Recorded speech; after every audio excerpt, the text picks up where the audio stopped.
Inside Houston Tango Blast, Texas's most dangerous prison gang.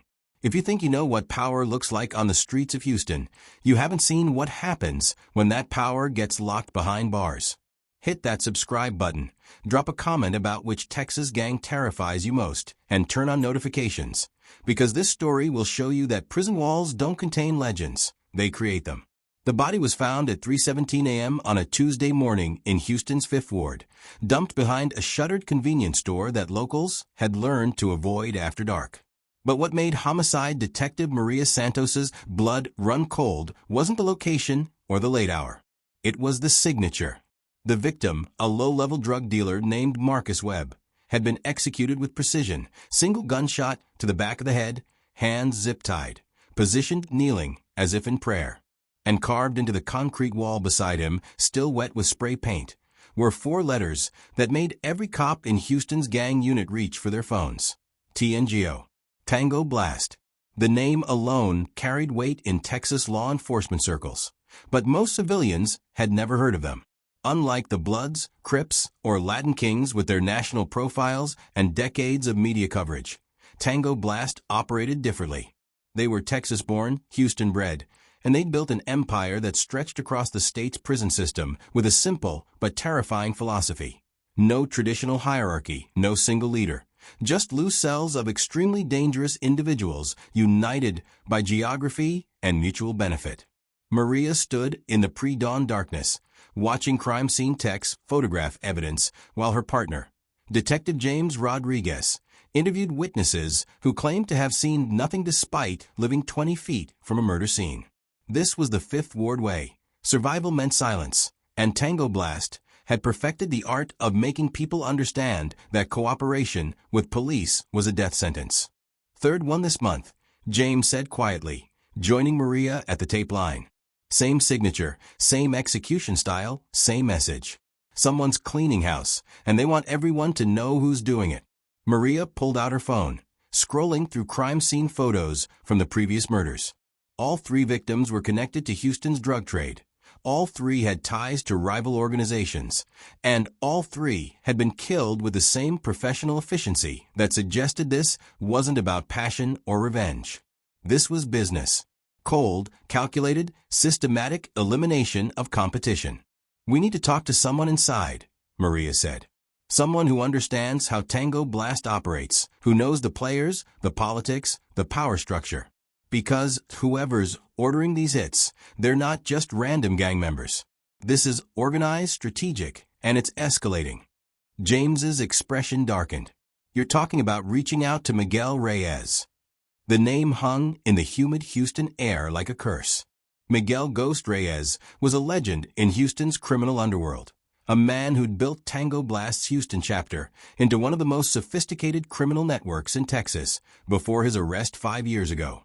Now he sat in the Win Unit, a maximum security facility where Texas housed its most dangerous gang members.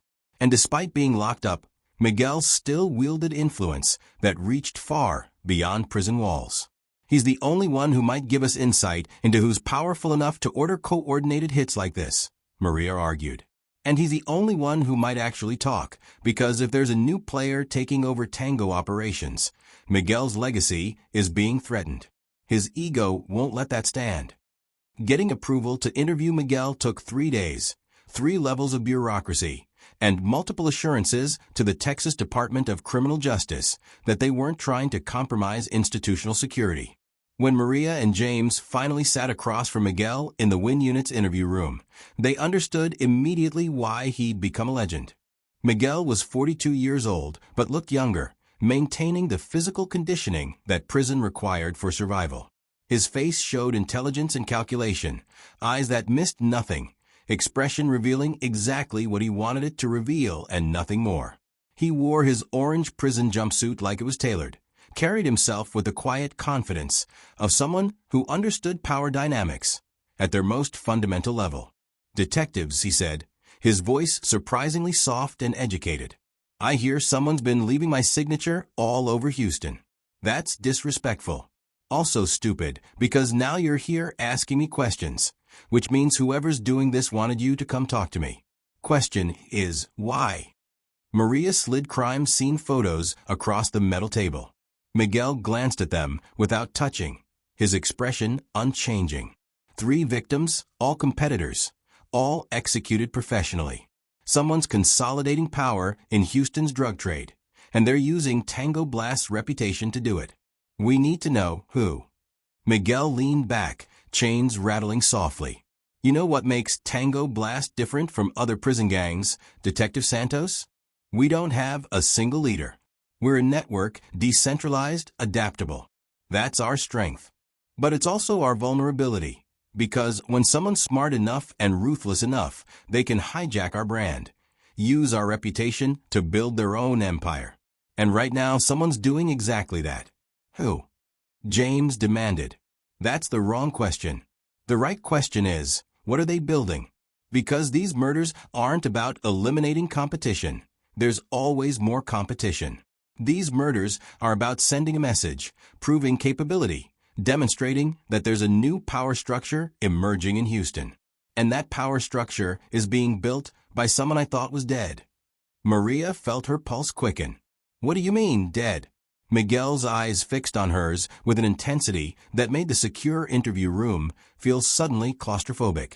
6 years ago, there was another player in Houston.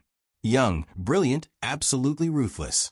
He was building something that made my operation look like amateur hour. We're talking about sophisticated money laundering, political connections, law enforcement corruption at levels I'd never seen. He was 24 years old and already controlled more real power than anyone twice his age. What happened to him? I had him killed.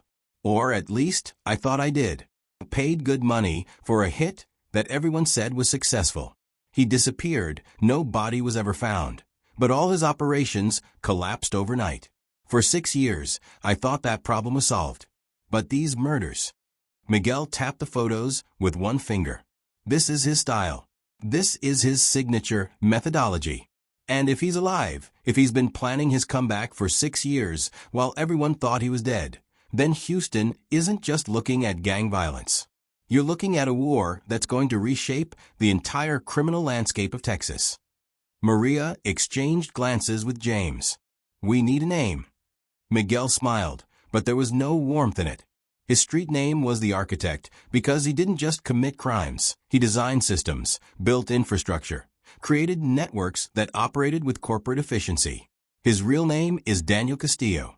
And if he's back, if he's using Tango Blast as his vehicle for revenge and reconstruction, then everyone who thought they understood Houston's underworld is about to learn they've been playing checkers while he's been playing chess. Where would we find him? That's the thing, Detective. You won't find him. The Architect doesn't operate in the open. He builds organizations where loyal people handle street-level operations, while he orchestrates from the shadows. Those 3 bodies you found? That's just the opening move. He's announcing his return, clearing the board of pieces he doesn't need, and setting up a game that the rest of us won't understand until it's too late to stop. The interview ended with more questions and answers, but as Maria and James drove back to Houston, one thought dominated Maria's mind. If Miguel Ghost Reyes, one of the most dangerous gang leaders in Texas, was genuinely concerned about Daniel Castillo's return, then they weren't investigating routine gang violence. They were tracking someone who'd spent 6 years planning the perfect revenge, building the perfect system, and waiting for exactly the right moment to emerge from the shadows. That night, a 4th body was discovered. Same signature, same execution style, same Tango Blast marking. But this time, there was something new. A message spray-painted beside the body in letters 3 feet high. The Architect remembers. And tucked into the victim's pocket, found only after the body was transported to the morgue, was a small business card with no name, no logo, just a phone number and a single sentence that made Maria's hands shake as she read it. Detective Santos, we need to talk. The game has changed, and you're already playing. Maria Santos stared at that business card for 3 hours before making a decision that would either solve the case or end her career. Against every protocol, against James's strong objections, against her own better judgment, she dialed the number from a burner phone purchased with cash at a convenience store 40 miles outside Houston. The call connected after 2 rings. No greeting, no introduction, just a voice that sounded younger than she'd expected, educated, almost friendly. Detective Santos. I appreciate you calling. I know it wasn't easy. Who are you? Maria demanded, her heart pounding despite her attempt to sound professional. I'm the person who's going to help you understand what's really happening in Houston. But first, you need to understand something fundamental. Those 4 bodies you found, they weren't victims. They were messages. And the real targets of those messages are still alive, still operating, still thinking they're safe because they don't understand the game being played. You're Daniel Castillo, the architect. A pause, then something that might have been a chuckle. Names are just labels, detective. What matters is systems, structures, the architecture of power. Miguel told you I was dead, didn't he? That's because 6 years ago, he paid $50,000 to have me killed. The attempt was professional, well-planned, and it almost succeeded. I spent 8 months recovering in a medical facility in Mexico, hidden by people who understood that my survival meant opportunity for them. So you came back for revenge. I came back for reconstruction. Revenge is emotional, detective. What I'm doing is strategic. Those 4 men weren't killed because I hated them. They were removed because they represented the old system, the inefficient model where violence is random, where territory matters more than markets, where gang identity trumps business efficiency. I'm building something different. Maria's mind raced through implications. You're using Tango Blast as a cover while you build a new criminal organization. I'm using Tango Blast's decentralized structure as a foundation for something that transcends traditional gang operations. Think about it. No single leader means no single point of failure. Geographic cells mean local knowledge and adaptability. Loose affiliation means we can operate across Texas without the internal politics that destroy other organizations. Tango Blast is brilliant in its design, detective. It just needed someone to recognize that brilliance and weaponize it properly. Why are you telling me this? Because you're going to help me. Not willingly, not intentionally, but inevitably. Your investigation into these murders is going to expose corruption within Houston PD, connections between law enforcement and the old criminal establishment that I'm dismantling.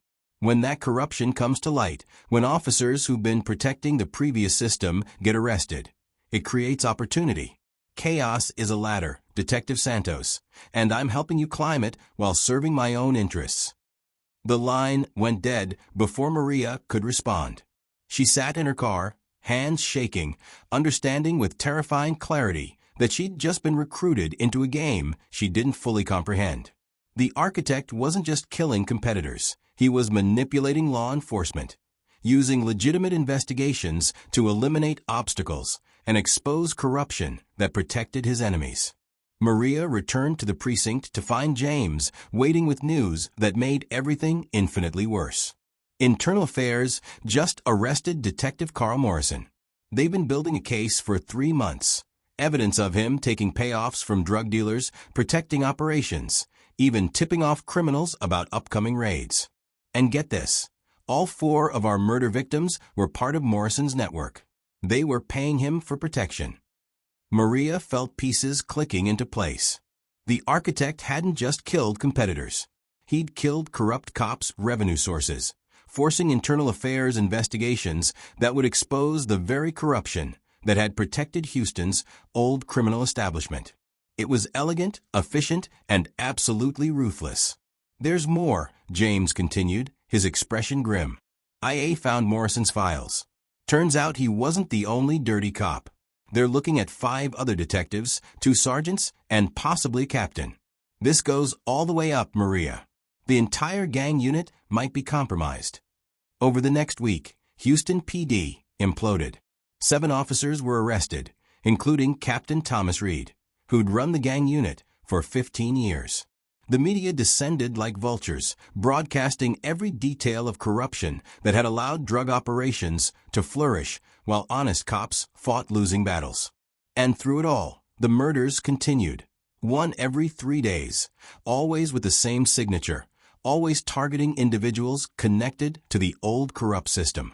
Maria worked the case obsessively, but she was chasing smoke. Every lead disappeared. Every witness recanted. Every piece of evidence pointed toward a network so sophisticated that traditional investigation methods proved useless. The architect had built something that operated in negative space, in the gaps between legal and illegal, in the shadows where corruption and legitimate business blurred together. Then Miguel Ghost Reyes requested another meeting. This time, his demeanor had changed. The confidence was gone, replaced by something that looked uncomfortably like fear. He visited me, Miguel said, without preamble. The architect.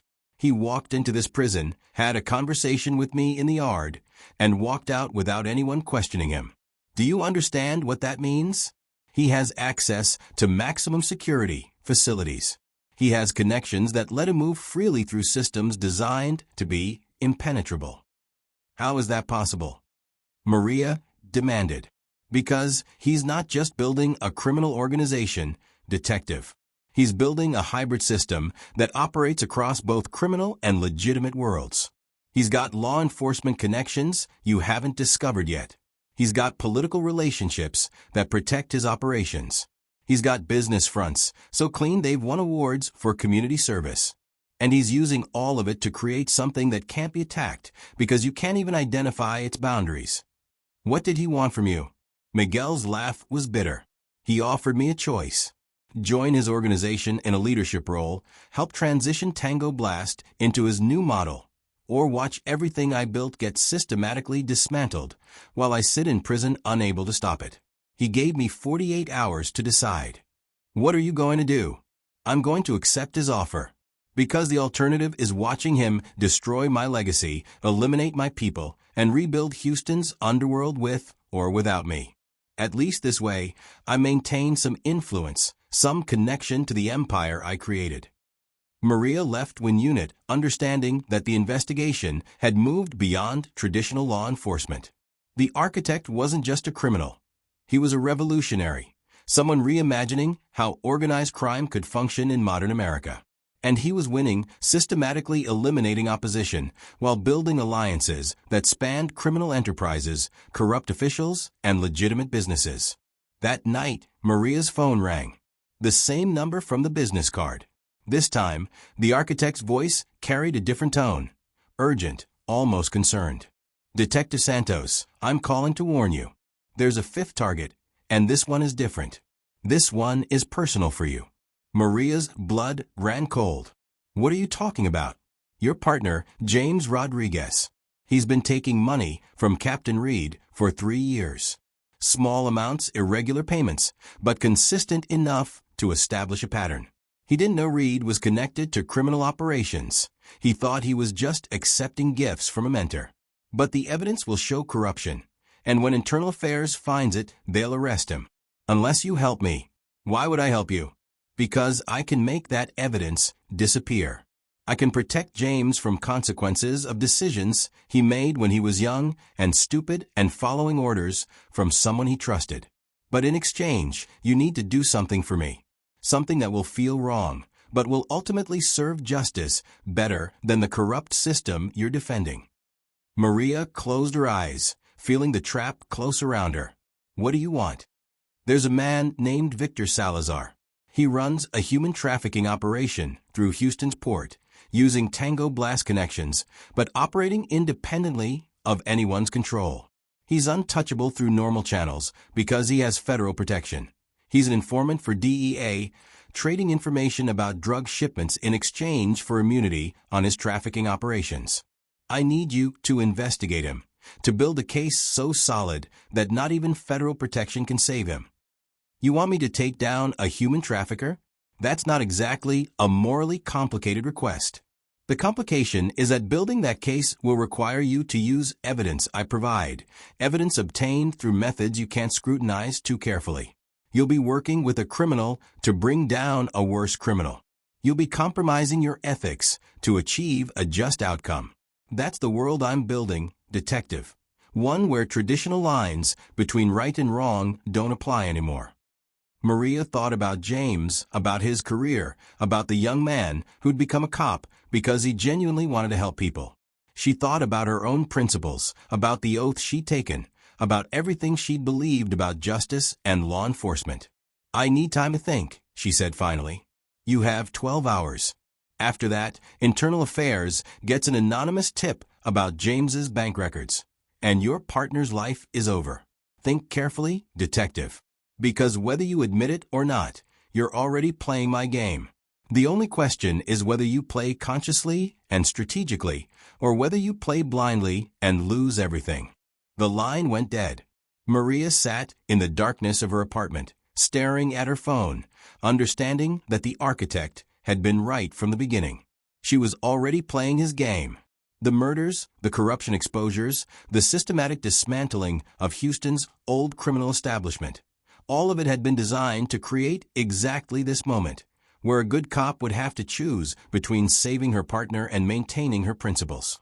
And the terrifying part was that she didn't know which choice was actually right anymore. Because the architect had shown her something she couldn't unsee. That the system she'd sworn to protect was so compromised, so corrupted, that sometimes working with criminals served justice better than working within the law. As dawn broke over Houston, Maria made her decision. She called the number back, and when the architect answered, she said 3 words that would change everything. "Tell me about Salazar." And in that moment, she crossed a line she'd sworn she never would. But as the architect began explaining the evidence he'd compiled on Houston's most protected human trafficker, Maria realized something that made her sick and determined in equal measure. Sometimes the only way to fight monsters was to make deals with different monsters. And the architect, for all his crimes and manipulations, had just recruited a homicide detective to take down someone far worse than himself. The game had changed, and Maria Santos had just become a player whether she wanted to be or not. Maria Santos spent the next 72 hours living 2 lives. By day, she was the dedicated homicide detective investigating gang murders, filing reports, attending briefings with Internal Affairs about the expanding corruption scandal. By night, she was something else entirely. A reluctant operative in the architect's systematic dismantling of Houston's criminal underworld, using evidence he'd provided to build an airtight case against Victor Salazar. The evidence was extraordinary. Financial records showing millions flowing through shell companies tied to Salazar's trafficking operation. Witness statements from victims who'd been too terrified to come forward before, now protected by security arrangements Maria didn't want to examine too closely. Even intercepted communications between Salazar and his DEA handler, proving that federal agents knew about the trafficking and looked the other way in exchange for drug intelligence. It was everything a prosecutor could want. It was also completely inadmissible in court because it had been obtained through methods that would make any defense attorney salivate. Breaking and entering illegal surveillance, witness tampering through intimidation. The architect's operation had violated every constitutional protection imaginable while building an ironclad case against a monster. "This evidence won't stand up," James said when Maria showed him selected portions, carefully edited to hide the most obvious illegalities. "Any competent lawyer will get it thrown out on procedural grounds." "Not if we rebuild it using parallel construction," Maria replied, using a term she'd learned from the architect. "We use this information to know where to look. Then we obtain the same evidence through legitimate channels. We don't present the original sources.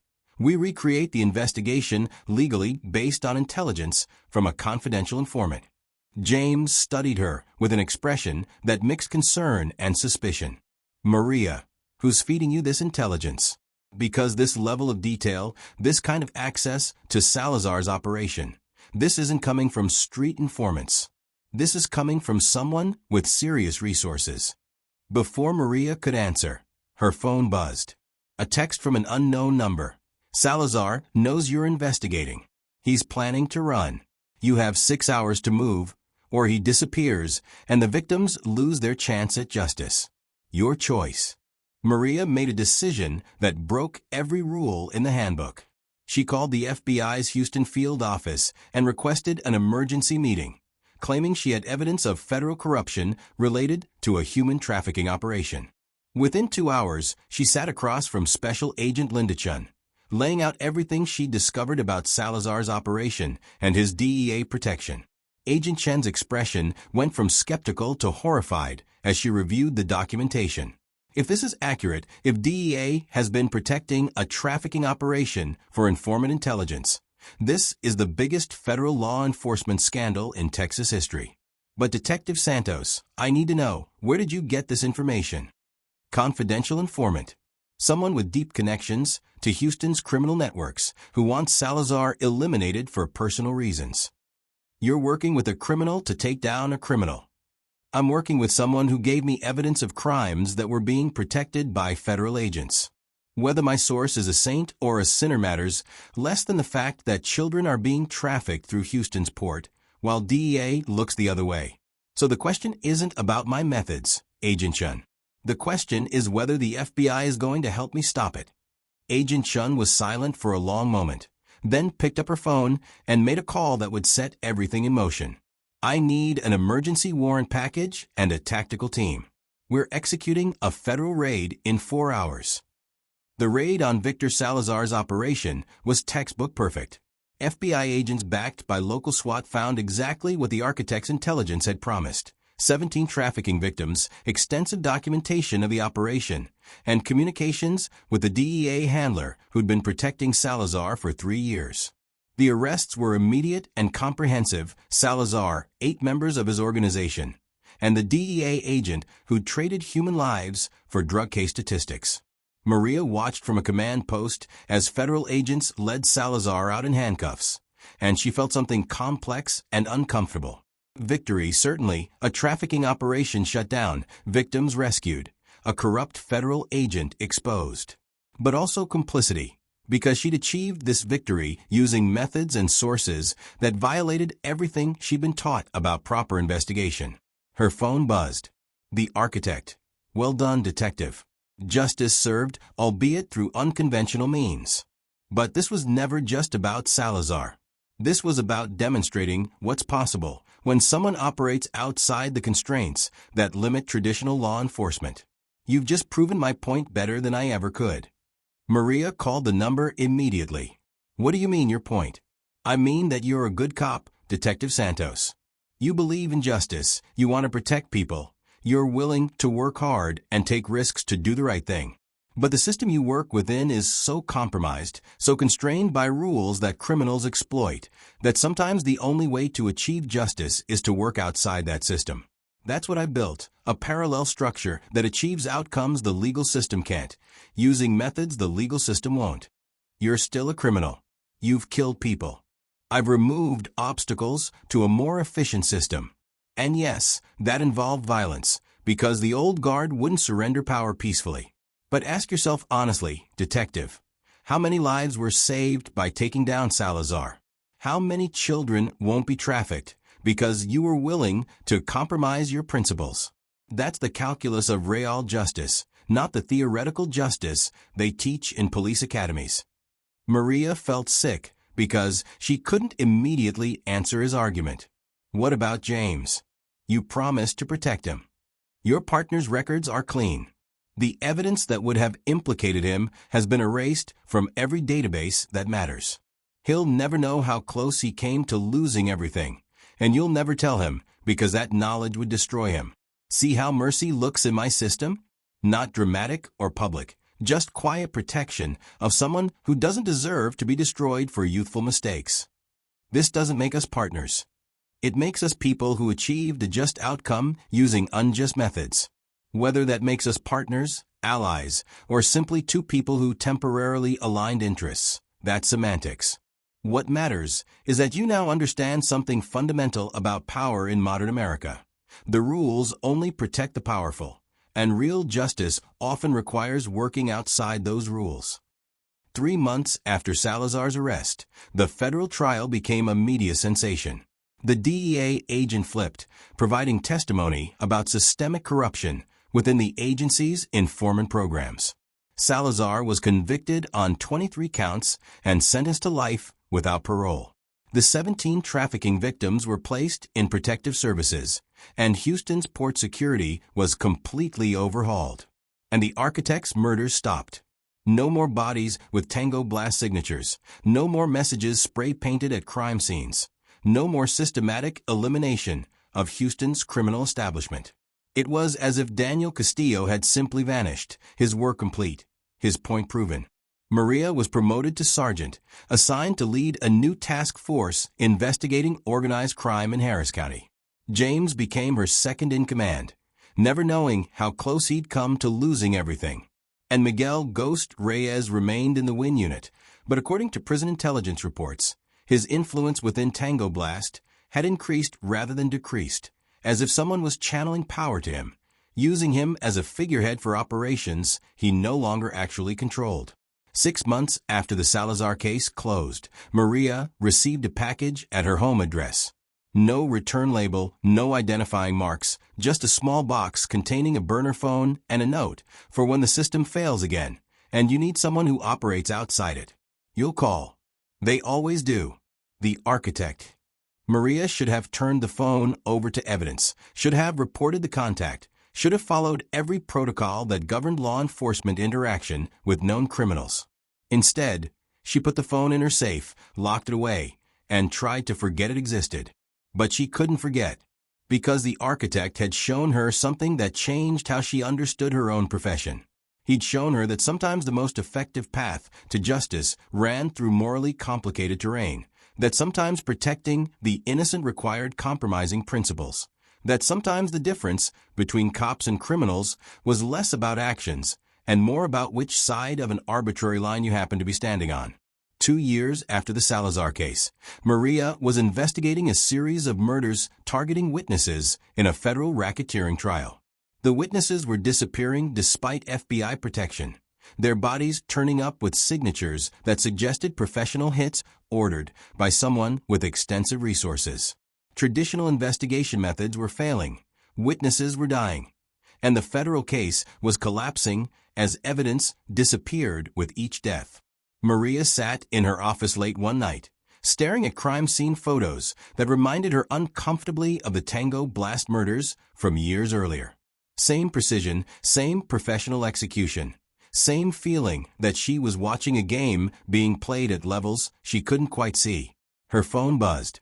A text from an unknown number that she somehow knew she'd been expecting for 2 years. The system is failing.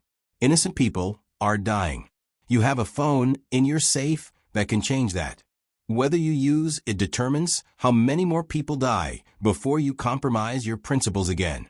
Choose wisely.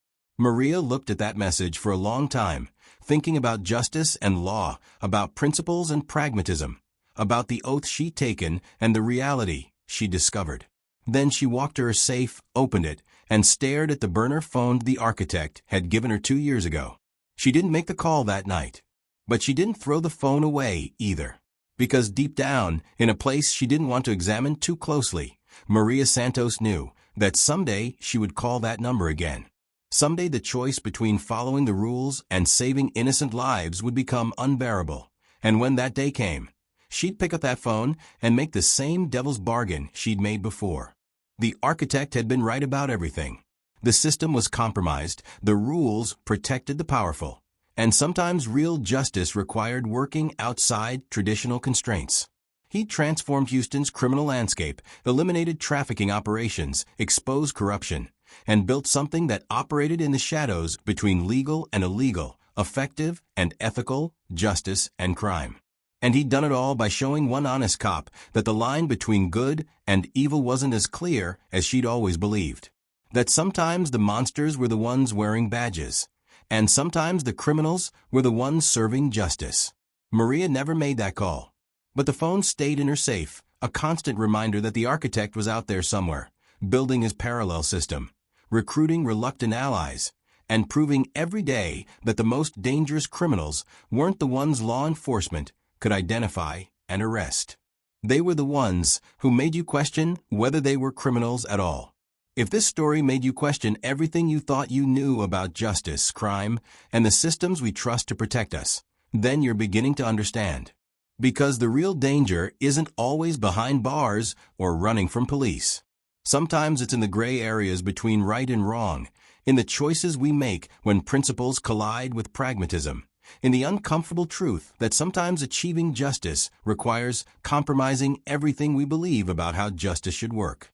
Hit subscribe if you want more stories that blur the lines between heroes and villains, because in the real world, those lines are never as clear as we pretend they are.